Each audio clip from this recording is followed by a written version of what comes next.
Este é o SupraCast, seu podcast de cardiologia do interior de São Paulo para o mundo. Bom dia, boa tarde, boa noite a todos os nossos ouvintes. Eu sou Almir Alamino e estou aqui com meu grande amigo Murilão. E aí, Almir, vamos para mais um episódio hoje? Vamos embora, Murilão. E hoje o tema do nosso episódio são 5 padrões eletrocardiográficos que você deve obrigatoriamente saber para dar um plantão. Murilão, difícil, né? Separar 5 que são importantes, mas esses, com certeza, você pode mudar totalmente a vida do seu paciente, né? Eu queria que tivesse tido esse podcast antes de eu começar a dar plantão, viu? Porque tem alguns eletros que assustam. Sem dúvida, cara. E para você ouvinte, né, que tá ouvindo, apenas tá no carro, não pode ver a imagem, fique tranquilo, nós vamos tentar descrever da melhor forma possível aí esses eletros, mas se tiver a oportunidade de assistir em vídeo, esse é um conteúdo que a gente preparou com bastante carinho e tem bastante imagem legal para vocês aprenderem realmente a dominar esses eletros aí que podem pregar a peça pra gente no pronto-socorro, né, Murilo? O eletro é algo bem visual, né? Então, assim, se você conseguir ver as imagens, ajudaria bastante, até para você decorar, né? Aprender os padrões do eletro. Beleza, Murilão. E como a nossa tradição manda, o primeiro eletro desses 5 que nós vamos falar vai ser o nosso eletro desafio. E se você não consegue ver agora, depois a gente vai deixar no Instagram também o desafio e a gente não vai dar resposta no final desse episódio. Nós vamos deixar durante a semana e quem for os primeiros aí a mandar a resposta, a gente vai mandar um abraço no episódio da semana que vem. Bora lá? Bora! Bom, então, o eletrodesafio, pessoal, é um paciente de 29 anos, doença renal crônica dialítica por uma glomerulonefrite. Ele deu entrada no pronto-socorro ali com hipotensão e insuficiência respiratória. E aí tá aí esse eletro que foi traçado, tá bom? Analisem ele com calma, nós vamos depois colocar a imagem também no Instagram, tá certo? E agora, né, depois que vocês virem aí, nós vamos começar de fato com outros cenários clínicos. Bora lá, Murilo?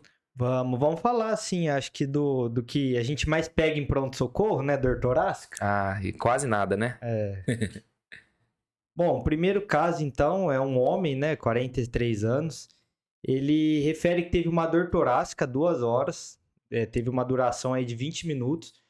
Ele é ansioso, né, ficou preocupado com essa dor e aí ele chegou no pronto-socorro já sem dor. A esposa ali também ficou insistindo, né? O paciente já estava preocupado. E ele apresenta com esse eletro. Sem dor no momento, Almir. Você libera esse paciente ou não? De jeito nenhum, Murilão. Esse é um eletro que quem não sabe, né, acaba passando um pouco batido, né? Então, só para a gente começar a análise, né? Esse eletro está em ritmo sinusal, onda P positiva, em D1, D2 e AVF, né? O eixo do QRS norme posicionado, mas o que salta aos nossos olhos aqui nesse eletro é que a gente vê ali de V1 até V4, V5, uma onda T que ela é bifásica, né? Ela tem um começo, uma ascensão positiva e depois ela tem uma parte descendente ali, uma parte profunda negativa. A gente chama esse padrão de padrão plus-minus também, né, Murilão? E aí, esse padrão tem algum significado pra gente, Murilo? Esse é o padrão de Wellens, né? O nome aí que descreveu esse padrão. E ele tem um significado que ele pode nos mostrar que o paciente teve uma suboclusão, principalmente da descendente anterior, e ele pode estar próximo de ter uma nova oclusão, né? Então, um paciente que quando ele teve a dor, ele ocluiu, reperfundiu, ele teve a inversão da onda T. Tem o tipo A e o tipo B, né? O tipo A é o plus-minus, o tipo B é a inversão da onda T. Então, por mais que esse paciente não tenha dor, ele tem uma grande chance de voltar a ter uma oclusão aí, principalmente da descendente anterior, né? É interessante, né, Murilão, que o Wellens, né, quando descobriu esse padrão lá em 1982, né, eles pegaram retrospectivamente os pacientes que infartavam, né, no território ali da parede anterior, né, de DA, né. Então, esse eletro não dá para liberar esse paciente de jeito nenhum, né. Ele tem que ficar ali recebendo a terapia já anti-isquêmica, antiplaquetária e fazer o CAT o quanto antes. É óbvio, não é um supra, né? É importante enfatizar isso, a artéria não está fechada, mas ela está quase fechando, é uma suboclusão. E esses dois tipos, né? O plus-minus, originalmente, né, foi descrito em V2 e V3, mas a gente sabe que pode pegar ali de V1 até V6, e o tipo B, que é a onda T negativa e profunda. Ó, vou mostrar para você o CAT do nosso paciente, Murilão. Olha que lesão feia, cara. Então, uma lesão suboclusiva, né? No ramo descendente anterior, bem proximal. Então, se esse paciente vai para casa, não tá com dor, às vezes a tropo vem até negativa, né, Murilo, nesses casos. Porque não ficou muito tempo ocluído, né? Só gerou angina. Exatamente. É interessante, né, que esse padrão, ele também, hoje com os estudos com ressonância, ele mostra, né, que ele está associado a esse efeito, né, de oclusão, reperfusão, né? Se a gente fazer uma ressonância ali, a gente vai ter alguma área de edema naquela região. Bora pro caso. Esse é o paciente que a gente vai ele chega no começo da tarde e a gente te liga ele à noite, né? A chance dele anginar é muito grande. Exatamente, né? Mais a importância de seriar o eletro, né, Murilo? Porque ele pode, não é porque agora ele não tá ocluído o vaso que pode ocluir mais pra frente e fazer um supra anterior, né? Exatamente. Bom, eu vou mandar um caso pra você agora, hein? Vai. Uma paciente, então, sexo feminino, 57 anos, e ela veio para uma realização de uma cirurgia de colestectomia eletiva, e aí ela evoluiu com uma alteração no monitor. A equipe da anestésio foi lá e traçou um eletro. O que você tá vendo nesse eletro aí, Murilão? Esse eletro também assusta, né? Um paciente aí com ritmo sinusal. E o que chama atenção no eletro é a alteração de repolarização, né? Você vê que tem um supra de AVR e o infra difuso aí, principalmente pegando as precordiais, né? A gente fica bem evidente ali de V3, V4, V5, V6, o infra bem importante.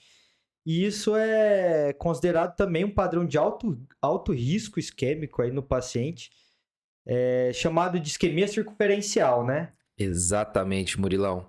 Padrão que a gente arrepia a ponta do cabelo, né? Quando vê esse eletro. Esse padrão, né, é definido, né, pela nossa diretriz como um infra em no mínimo 5 ou 6 derivações e um supradesnivelamento de AVR maior do que meio milímetro. Pode ter também um suprinha em V1, né? Se a gente voltar no eletro, realmente tem também um suprinha né? discreto em V1, né? Então, o que significa essa isquemia circunferencial, né, Murilão? Uma grande área de miocárdio em risco, né? A gente pode observar, né, na dáctile arterial pendurada ali ou no tronco de coronária esquerda, né? Também não necessariamente o paciente vai estar com uma oclusão coronariana aguda. Esse padrão aparece muito naquele paciente que está instável por outro motivo. Sepse, uma grande cirurgia, uma FA de alta resposta. Então, na hora que exige mais oxigênio do coração, ele aparece esse padrão, né? Aí, na hora que você resolve ali momentaneamente o que está instabilizando o paciente, o padrão melhora. Mas isso é um alto grau, é um paciente que a qualquer momento ele pode ali ocluir novamente, ocluir de vez a artéria, né?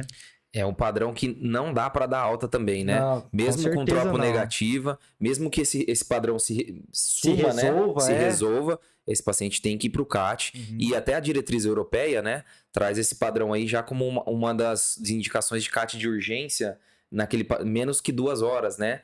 Então não é um supra, mas também não dá para ficar bobeando, não, que é um padrão muito grave, né? Então guardar a isquemia circunferencial. E vamos de mais um, então? Vamos lá. O próximo é uma paciente feminina aí, de 67 anos, referiu uma dor torácica de mais ou menos uns 30 minutos, após um estresse emocional e da entrada com esse eletro. O que você vê aí, Almir?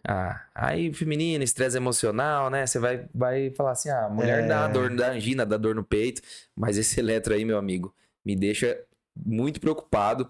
Esse é um eletro, pessoal, que é difícil para quem é recém-formado, para quem não tem familiaridade com eletro, de perceber. A gente colocou até um caso um pouco mais ilustrativo, mas às vezes prega a peça na gente, né? Então, novamente, aqui é um ritmo sinusal, tá um pouquinho taquicárdico, a frequência tá em torno ali de 115, mais ou menos, mas a gente olha ali, V1, V2, V3, até V4, né? Tá o braço da moça ali na frente, mas o que a gente vê? É uma onda T, primeiro, simétrica. Lembrando ao nosso ouvinte que a onda T fisiológica, ela é assimétrica. Ela parece uma onda mesmo do mar, né? Ela sobe lento e desce rápido. Essa aqui não, ela tá os dois lados. Se a gente passar uma linha no meio dela, né? Os dois lados têm o mesmo tamanho, né? O mesmo diâmetro. E a outra coisa é que ela tá um pouco apiculada para cima, né? E com a base larga.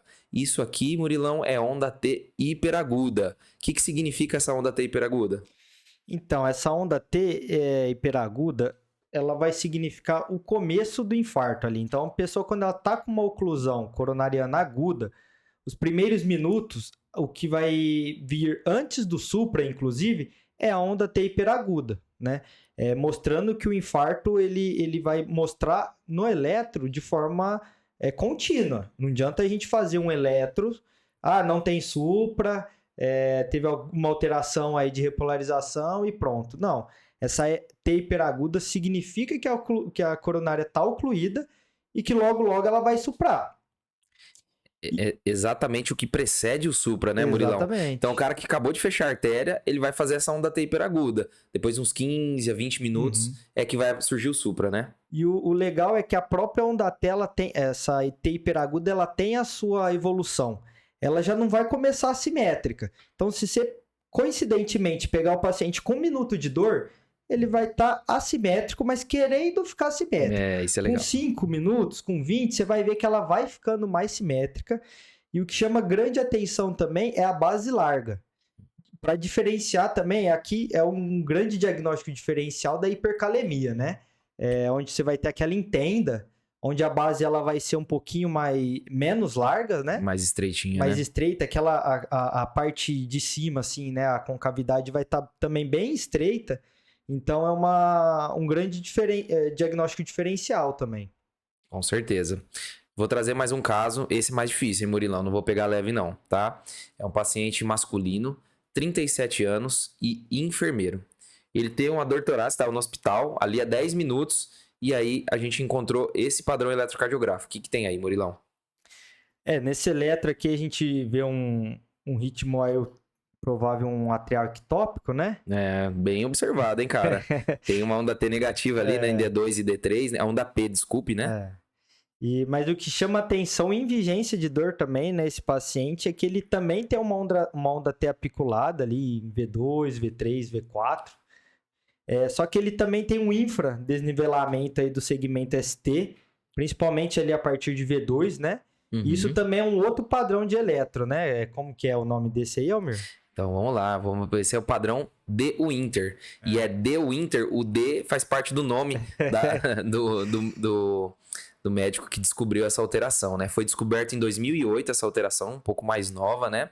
É caracterizada então por uma onda T apiculada e simétrica. Isso já direcionaria a gente já a um diagnóstico de oclusão aguda, mas essa característica muito importante tem um infra nas derivações precordiais ali, V2, V3, até podendo chegar a V4 de 1 milímetro. E se você olhar em AVR, pode ter um suprinha discreto também. Esse padrão de De Winter, né, tá presente ali em 2% mais ou menos das oclusões de descendente anterior. Então, mais uma vez a DA aí na jogada, né, é um padrão que a gente tem que saber, porque às vezes ele dá dúvida, parece que é um AM sem supra, que tem um infra, a T não tá tão positiva assim, tem que estar esperto, né? Vou mostrar o CAT do nosso paciente, Murilão, ó. Então, esse aqui a gente conduz como infarto com supra mesmo, chama hemodinâmica, se for o caso, tromboliza, né, Murilo? E olha aí, ó, né? Ele tava pré-angioplastia ali com a DA fechada e depois colocar o stent, abrir o fluxo no ramo descendente anterior. Esse é um padrão mais famoso que a onda T hiperaguda, apesar dele ser menos comum, né? Sensacional. Não sei se é por questão de prova, que acabou pegando um pouco mais de fama, mas a onda T hiperaguda, assim como esse padrão de Winter, são dois padrões que você tem que ficar de olho, tem que procurar sempre. Maravilha. Agora, Murilão, não tem como a gente... Pro ouvinte que chegou até aqui, né? A gente queria que vocês guardassem esses 4 padrões, mais o desafio que nós vamos dar a resposta no Instagram nessa semana, tá bom? Mas é importante saber o seguinte, né? Não é todo paciente que está com a artéria fechada, né, 100% ocluída, que tem supradesnivelamento de ST. Então, o IAM com supra, apesar de ser um nome que a gente culturalmente já se acostumou, talvez tenha que mudar, né? E existe um movimento, né, sobre isso, né? Principalmente do pessoal do Dante Pazanese, capitaneado aí pelo José de Alencar, que é um cara que tem a admiração aí de todos, né, no ramo da cardiologia. Com certeza. E que, inclusive, publicou há pouco tempo esse artigo de revisão que eu recomendo a todos os ouvintes que leiam. Nós vamos deixar também nas notas desse episódio, Murilão. Explica mais ou menos pra gente esse conceito novo aí de oclusão coronariana, Murilão. Então, a questão é que a gente, culturalmente, né, e isso nos últimos anos, vem com essa diferenciação. Ah, o paciente, o infarto só é grave quando ele está com supra. Ah, o infarto sem supra, não, esse aí pode fazer o CAT aqui daqui 1, 2 dias. E não é bem assim, né? A gente viu que o supra, ele tem uma especificidade muito grande, mas uma sensibilidade não tão grande, né? Gira em torno ali de, pode chegar até 50%. Então, o que que acontece? A gente acaba deixando passar muito paciente grave, né? Então, foi aí que surgiu a terminologia de oclusão coronariana aguda, onde o supra está incluído nesse grupo de alterações, porém, existem outras alterações, que não o supra, que também vão nos remeter à oclusão coronariana, onde a gente tem que correr com o paciente e chamar o hemodinamicista para fazer o cateterismo, né?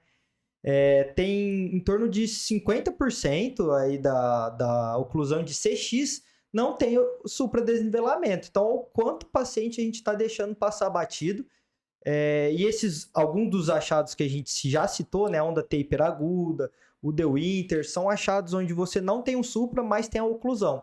Então, nesse contexto que surgiu todo esse movimento aí e que revisou, né, viu que não tem tanto estudo sobre isso, e é onde eles estão estimulando a saírem mais coisas e mais pesquisas sobre isso, né? É um cenário, né, que preocupa, porque eu mesmo já fui em vários pacientes que eu fui fazer o CAT no dia seguinte, que chegou IAM sem supra e tava lá um vaso fechado.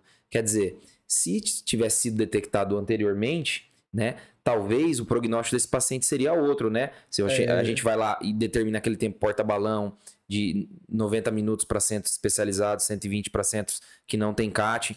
Então muda totalmente a abordagem. Aquela coisa do tempo é músculo é extremamente importante. Então a gente tem que buscar a todo custo detectar a oclusão coronariana, então o vaso totalmente fechado, porque se a gente deixar ele fechado, a chance de ocorrer uma necrose transmural e perder aquela parede é muito grande, impactando em prognóstico.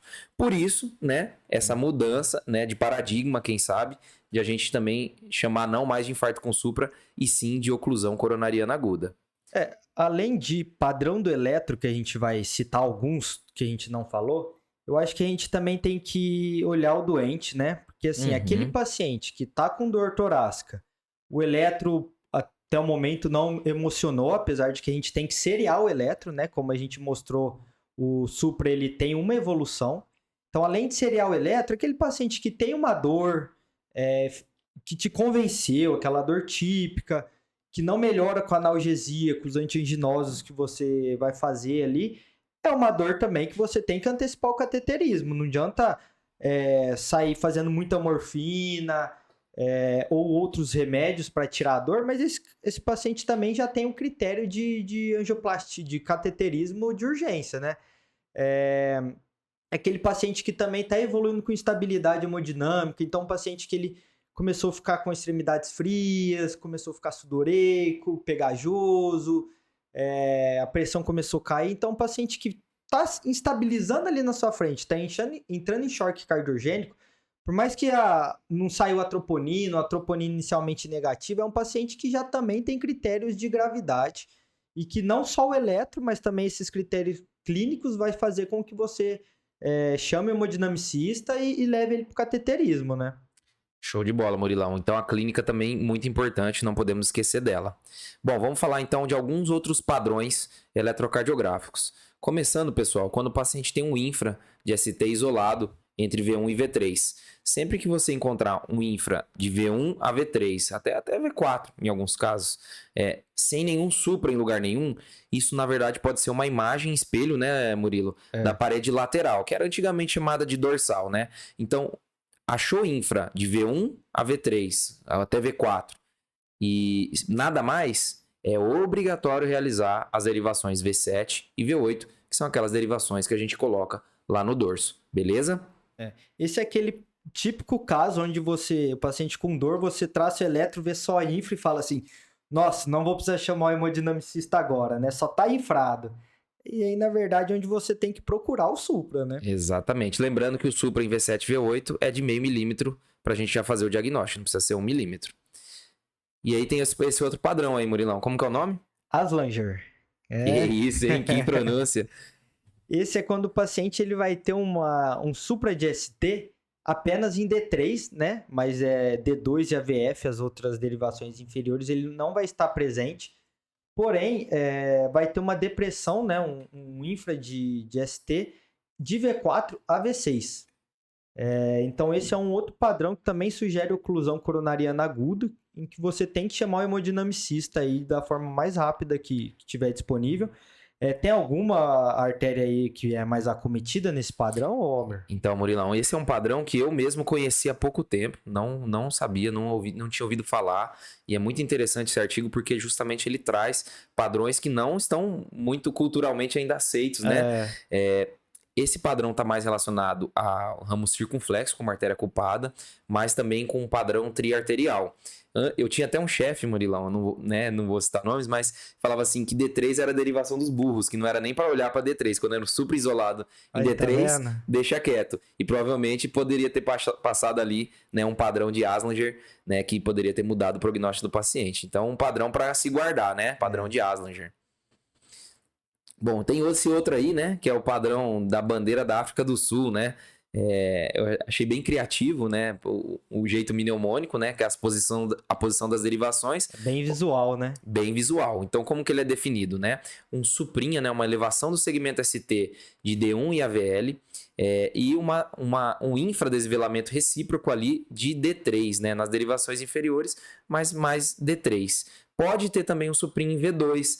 Isso é uma outra coisa que os estudos de ressonância mostraram pra gente, né? Que a parede... O AVL e o V2, o né? AVL e o D1, né?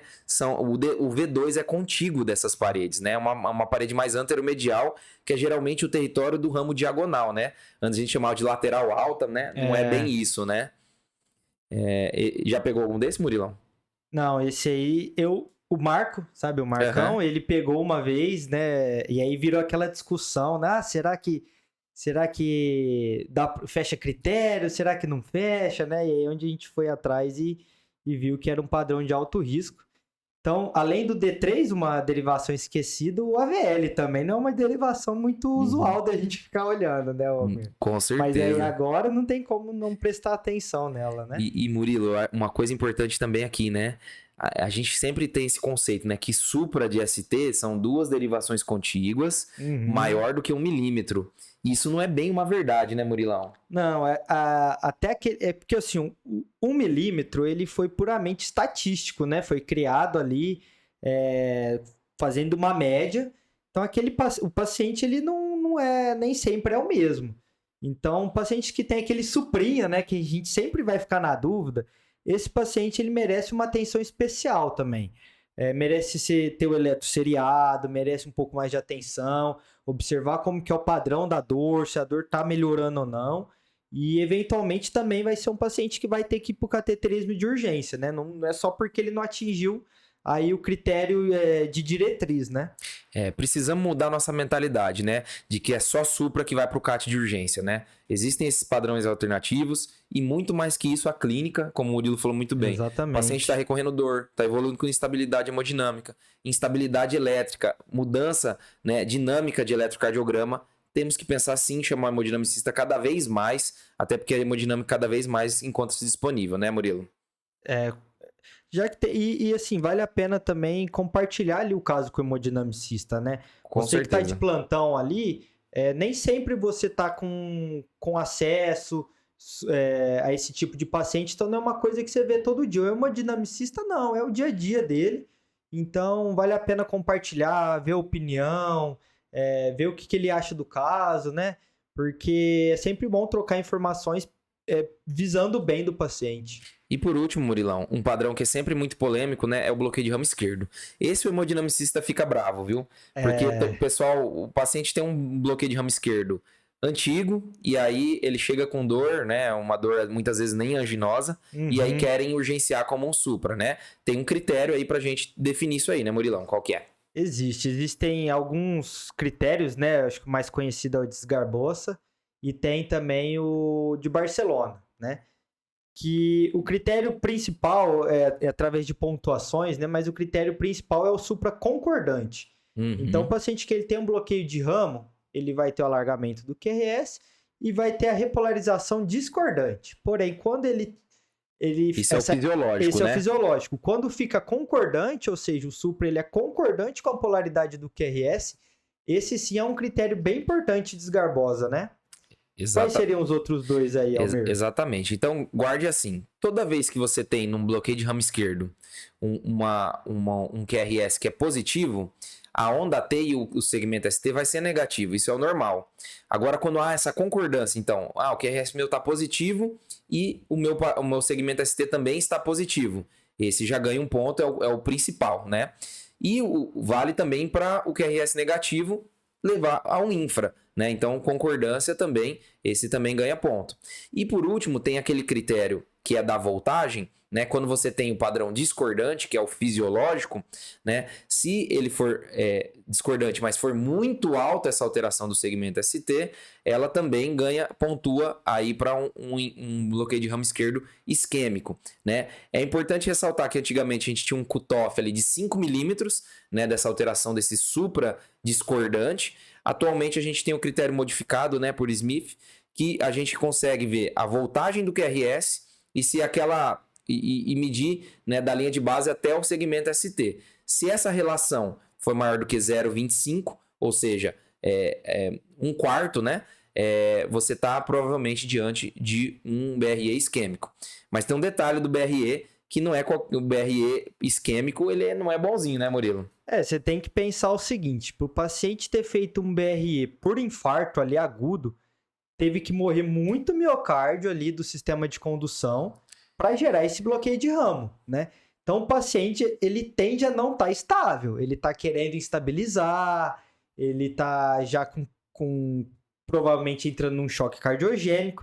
Então, se o paciente, ele tem ali, você nunca fez um eletro dele antes, o paciente nunca, né, não tem um eletro, e aí você detecta um BRE, e ele tá tranquilo, às vezes até com uma dor 1,10, 2,10. Tá com a perninha cruzada ali, né? Provavelmente esse paciente não tá com um bloqueio de ramo novo. Ele tem um bloqueio de ramo já prévio e teve uma dor torácica. Exatamente. E por último, também o bloqueio de ramo direito, que a gente não colocou aqui nos slides, mas é importante ressaltar que o bloqueio de ramo direito é até mais, vamos dizer assim, um bloqueio de ramo direito novo é até mais sugestivo, né, de infarto, e geralmente está associado a um pior prognóstico do que o bloqueio de ramo esquerdo. Então não devemos nos esquecer do bloqueio de ramo direito. E esse não necessariamente precisa estar acompanhado de supra ou infra concordante, né? Esse aí não tem os critérios de diferenciação, né? Murilo, vamos então agora para aquele momento nosso? Bora. Bora pro bate-bola? Vamos. Então, relembrando agora, Murilão, padrão de Wellens, como é que a gente define aí? A gente vai ver um paciente que ele teve a história de dor. No momento que ele tá sem dor, ele teve uma inversão de onda T de V1. Inicialmente era V2 ou V3, mas pode ser nas derivações precordiais. Ou um plus-minus, né? Uma onda T que inicialmente ela é positiva e depois ela fica negativa. Maravilha. E aí, Almir, e agora? O que seria o padrão de De Winter? Padrão de De Winter, então, Murilão, é aquele infradesnivelamento, né, nas precordiais de V2 a V4, seguido por uma onda T simétrica e apiculada e pode ter um suprinha em AVR. Murilão, isquemia circunferencial. Isquemia circunferencial é um suprinha de AVR com infra de 5 ou mais derivações aí pré-cordiais. Maravilha. Lembrando que é triarterial lesão de tronco, né? Exatamente. Padrão grave, né?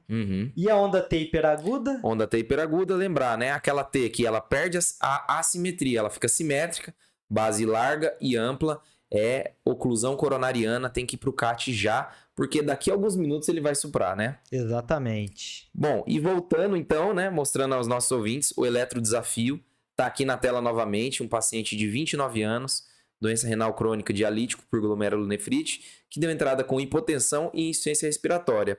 Esse, apesar de a gente ter falado só mais de coronária, né, Murilão? Talvez não seja coronária não, hein? Não, tem uma alteração, eu diria sutil, viu, Almir? Mais visível aí, eu acredito, em derivações pré-cordiais, né? Mas vamos deixar o ouvinte aí. E esse eletro aqui, pessoal, achou ele, matou o diagnóstico, não tem mais o que falar. Murilão, Gostei demais do episódio, cara. Cara, eletro é sempre bom, né? Já diria o nosso chefe aí, que gosta muito de eletro. Eletro é um exame complementar que nos ajuda muito. Maravilha. Bom, então, já que você citou esse chefe, eu vou querer mandar um abraço, né, pro Dr. Marcelo, né? O Dr. Marcelo, que é nosso mestre mor do eletrocardiograma, que nos ensina, pega na nossa mão ali.